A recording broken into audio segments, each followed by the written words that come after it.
Welcome to the first deep dive in the series on how to understand LLMs.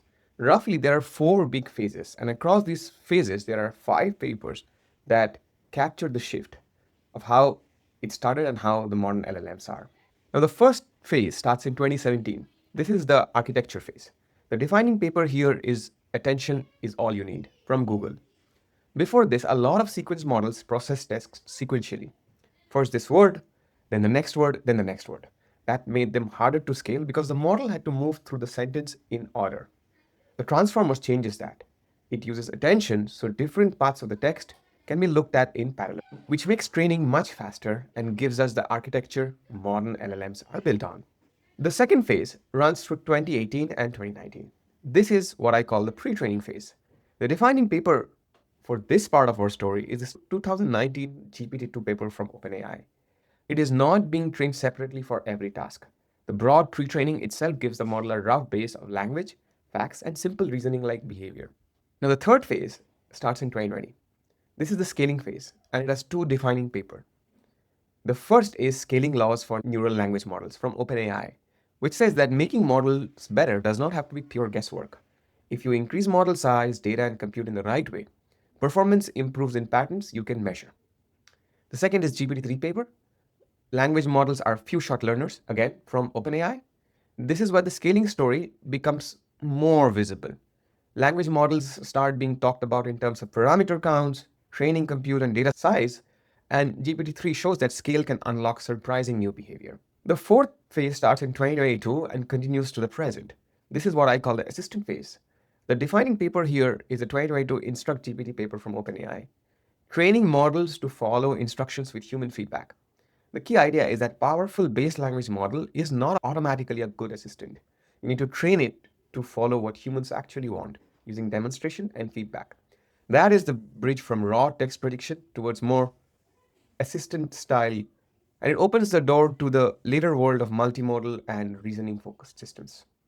Now, as a part of this series, we are going through each of these papers. Since each paper is informationally dense and quite mathematical, we will do our best to skim and grasp the high level concepts so that we can see how this fits into where we are today. Now, with that, let's deep dive into the current paper, Attention is All You Need. The abstract and the introduction, which we'll go through, is essentially telling us what the world looked like before this paper. This essentially says from one language to another language are based on complex recurrent and CNN, convolutional neural networks, which includes an encoder and a decoder. And already we have started to use attention mechanisms in both the encoder and decoder.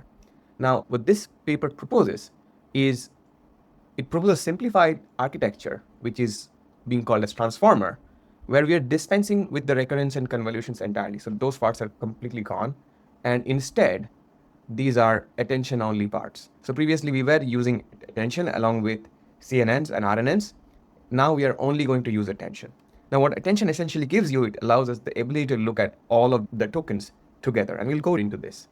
Bottom line, there we were already using recurrent neural networks, convolutional neural networks, along with attention in this encoder-decoder model.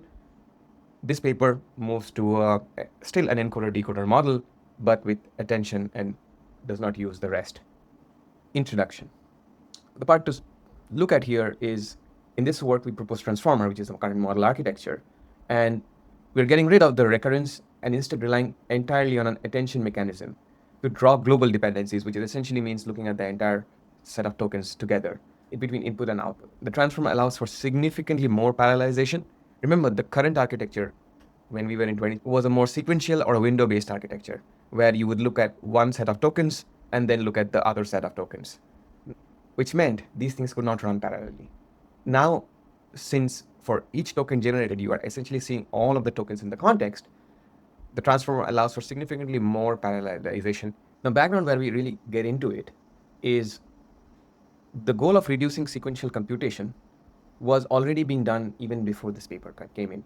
So in these models, let's say with RNN, since it was sequential, if two words were very far apart, it would make it very difficult to learn dependencies between distant positions. And what the background is trying to say is there are two problems. One is the parallelization problem, and another is the context problem. The parallelization problem is essentially because RNNs was sequential. So it can carry information step by step, but long-range dependencies become hard because the information has to travel through many different steps, especially for a long. Now, CNN sequence model helped because they can process many positions in parallel. The way it did was CNNs usually look through a fixed window. A word sees nearby words around it, and faraway words only become reachable after stacking more layers using wider windows. So CNNs does improve the parallelization problems, but it does not improve the problem of context. And this is exactly where transformer helps. First is it is reduced to a constant number of operations. Second, the attention mechanism, it allows the model to see different positions of a single sequence in order to compute a representation of the sequence. So self-attention has been used successfully in variety of tasks like reading comprehension, abstractive summarization, and that is what the paper transformer is the first transaction model relying entirely on self-attention to compute representation of its input and output without using sequence-aligned RNNs or convolutions. Now, some of this you might not get. We'll get into it. We'll have some visualizations, and hopefully we'll demystify all of these terms here. Looking at the model architecture. The main thing about model architecture is this diagram. Now, I'll admit it seems a little bit intense, but we will break it down. What the model architecture says is like any other sequence transaction model, this also follows a very similar encoder and decoder structure, which is this is the encoder, this is the decoder. And then the model architecture would of course go into the internals of it. Now I'm going to walk you through this diagram, and our goal for this video would be to start from a simple diagram and slowly build out in a way that we arrive to this diagram. And our simple diagram that we will start from is very simple. We have an encoder and a decoder, and the input is I love cats, and the output is the French version of that.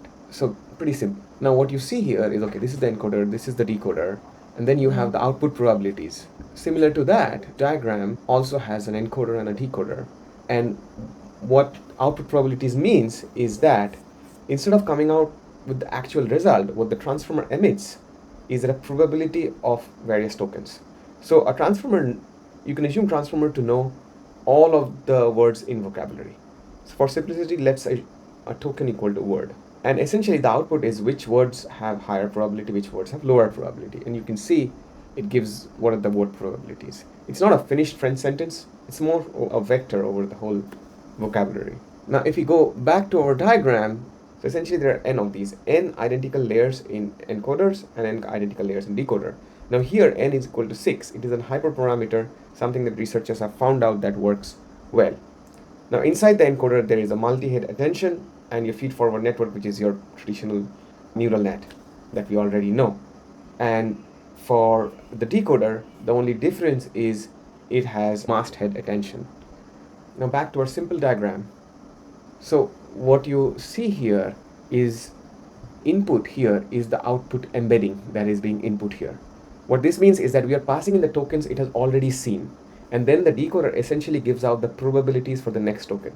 So the first time we essentially just pass in start and it outputs j. Next time the input to the decoder is start and j, and it goes to the next token, and it keeps happening, and that is the output embedding, that is the input that you will see here. So what we learned, the input has two parts, multi-head attention and feed-forward network. The output also has attention and feed-forward along with masked self-attention. Now why is it masked? It is masked because it masks token it hasn't seen, because it needs to regenerate it. So we will talk about it later. After 3.1, now that we understand a bit of encoder and decoder stacks, let's get to the meat of it, which is attention. Now there's lots of jargons and there's some math here. We'll go into it. But let's just back up and understand what is attention here. The best way to understand attention is through this graphic. Assume there's this really long sentence. The fluffy cat drank the milk because it was hungry. And that you send it to the attention block. Now what happens is the attention block goes token by token, and each looks at the entire sentence together or entire context together. So when you have cat, the cat looks at what is it related with, like the milk, it's fluffy, so on and so forth. Looks at all relations of the cat. And then when you look at it, you start figuring out, okay, what does it refer to? And what you do is you essentially look at all of the words, and then you take the weights of each. And the idea is the weight of the one that is closely related to will be higher. Now, I'll take this opportunity to introduce three terms which are most important here: query, key, and value. So assume that each of these tokens here, or the words, have keys. And the query is essentially asking, am I related to you? Am I related to you? Am I related to you? And when you find that relation, the value gets passed to it. So what happens is when the model reaches the word, it is questioning, I'm looking for the thing this points to. The keys are like labels on these words. So for example, the cat has a label, and it might be a thing that the pronoun points to. And it could be milk also, but it's a weaker match for this question. The model compares the query against the keys from all other words. That gives higher retention to the cat and lower attention to words that are less useful. The values are the actual information carried by these words. One cat gets a high attention weight. The model pulls more of the cat value into the updated representation of it. So query means what I'm looking for, key means what the label I advertise, and value means the information I give you if you decide I matter. The simple mental model is each token asks a question. So for example, when we go to cross, the token asks the question, okay, who's crossing and what is it crossing? And then we see, okay, the animal is crossing the street. And when we go to it asks the question, what am I pointing to? And it's the animal that is pointing to. And it then copies a weighted mix of useful information from them. Now we'll go to the next part, which is the scale dot product attention. Now the key part here for scale dot product attention is to know that when two vectors point in the same direction, they have high weightage. So finally, we can talk about the math part of it. So let's talk about the scale dot product attention. So let's understand a few things. Now, we were talking about this sentence, right, where essentially we were talking about two things: queries, keys, of course, values. Now we said when the query and the key match, there is a high weightage here, and that is how we take the value. So what essentially happens here is the query here is I'm looking for a singular noun, and the animal is the label is, or the key is I'm a singular noun. And this is where the semantic matching happens. Now, what does the semantic matching mean? It essentially means the vectors, the dot product of their vectors essentially point to the same direction. And that is when you have a high weightage for it. Another way to see this is, let's say here's the query and we want to know, okay, what does it point to, which is self. So if when the query points to animal, the weight would be higher and the dot product would be higher and the attention budget for animal would be higher. If this query pointed to street, it would be street. Now, why is this query pointing to animals? It is because of the weights learned by this attention network. The model has already learned three sets of weight for W underscore Q, W underscore K, and W underscore V. The query key and value weights together, it has learned that the right relationship in this case is animal. One of the key takeaways for dot product is, in plain English, dot products asks for how much of these two arrows point in the same direction.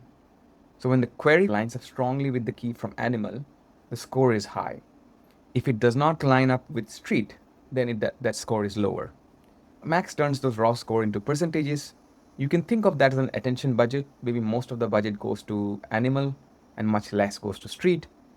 This is where the word value becomes literal. The percentage is like a volume slider on each word's value vector. If animal gets most of the budget, more of the animal information comes in. Finally, those percentages are used to mix the value vectors. So output is not one copied word.